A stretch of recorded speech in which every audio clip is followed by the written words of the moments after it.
magaaladan in la hurgufo sababta dharka lama hurgufo magaalada waa in la hurgufaa. Waxaan ognahay ahmiyadda booliis uu leeyahay meesha rooba ha joogo.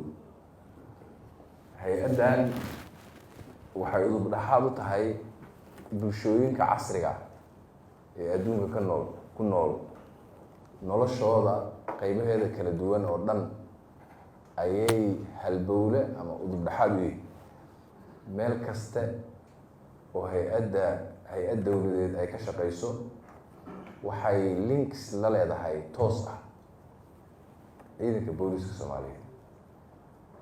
marka waa ciidan la-aantiis aysan hay-adaha dowladdu ay adag tahay inay shaqeeyaan sida adduunka oo dhan ay ka tahay. waa sidaas ama horumar ha noqoto xataa amniga ka sokow arrimaha bulshada, arrimaha horumarka, arrimaha dhaqaalaha, infrastructureska meel aanan links toosa kala lahayn oo aan boolisku aysan base u ahayn ma jirto. sidaa darteed waxaa la oran karaa waa qalbiga ama wadnaha ummadda. haddii uu qalbigu xumaadana jirka inta kale o dhan way xumaanaysa, haddii uu fiicnaadana inta kale o dhan way fiicnaanaysa. marka booliisku haddii uu fiicnaadana waddanku wuu fiicnaanaya, haddii booliisku xumaadana waddanku wuu xumaanaya. macnaha sidaas ahmiyadda intaas leeg ay booliiska ama hay-addani ay u leedahay qaranka. dalkeenu hadda wuxuu ku jiraa xaalad ka duwan 3 bilood ka hor siduu ahaa ka bedelan yahay. waxaan ku jirnaa xaalad dagaal. dalku wuxuu galay dagaal. mar haddii dagaal lagu jirana idinkaa yaqaanaa dhaqanka dagaalka uu leeyahay. waxa ugu horeeya oo la rabo waxaa waaye waa isbedel guud. isbedel shaksi ma aha oo qof lagu bedelay macnaheedu ma aha, laakiin waxaa waaye behaviorkii dhaqankii dadka, hadday tahay bulshada caadiga ee shacabka iyo hadday tahay hay-adaha dowladda oo ay kow ka yihiin ciidamada amnigu. waxaa laga rabaa isbedel madaxa maskaxda ah iyo isbedel shaqada ah iyo isbedel mas-uuliyadda la isa saarayo intay leeg tahay isbedel adkaysiga.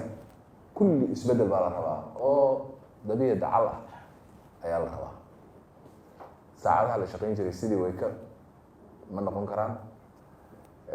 nasashadii faraha badnayd iyo intii la heli jiray lama helayo. dulqaadku intuu ka badnaan doonaa, sabirku intuu ka badnaan doonaa, isdhuudhuujiska iyo isla xisaabtanku intay way ka badnaan doontaa. hufnaanta intii way ka badnaan doontaa.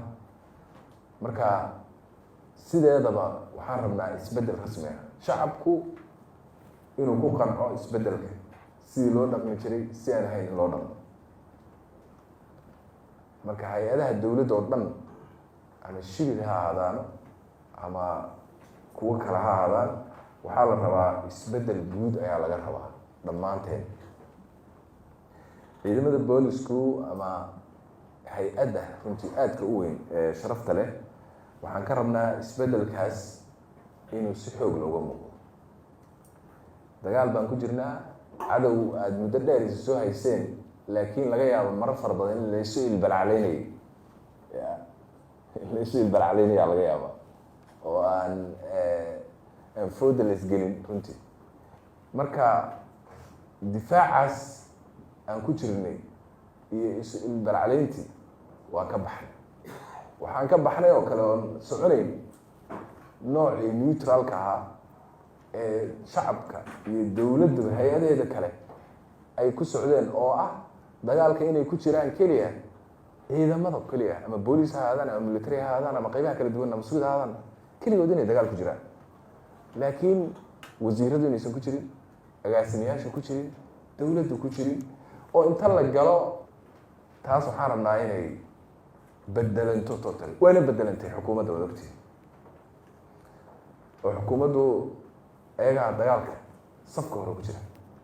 mas-uuliyadda marka ciidanka booliiska saarani waxay tahay shaqadoodii shaqo ka ballaaran oo ka duwan oo ka adag ayay hayaan. taasaana laga rabaa hadda inay qabtaan. booliisku shaqooyin buu leeyahay, waa la yaqaanaa. crimeka ula dirira waa la yaqaanaa, sida u dhaqmo waa la yaqaanaa. laakiin waxaan rabnaa rarka ku ka culus inaa saaro. waxaan idinku bishaaraynayaa tii hore waa kaa idin sheegay keligiin baad ku haydeen. hadda waxaa idinla socdo oo aan xukuumadda mas-uuliyaddeeda tahay shacabku inu idinla socdo. taas annagaa ka shaqeynaya. waxaa kaloo laydinka rabaa oo muhiim ah kii gudaha magaalada oo midkaan hadda rabo inaan aada runtii aan focuska u saarna. nimankii waa ogtihiin dagaal culus baa lagula jiraa, waa soo jabeen, dhib badan baa haysta. waxaan rabnaa magaaladan in la hurgufo. soo horta dharka lama hurgufo, magaalada waa in la hurgufaa. in la hurgufo oo cayayaan ka daataan, wax oo dhan daataan banaanka lasoo dhigaan raba. waxaan rabnaa muddo kooban in jidadka xiran oo dhan la qaado oo la furo jidadka. waxaan rabnaa muddo kooban magaalada in dadku meeshay rabaan ay degi karaan.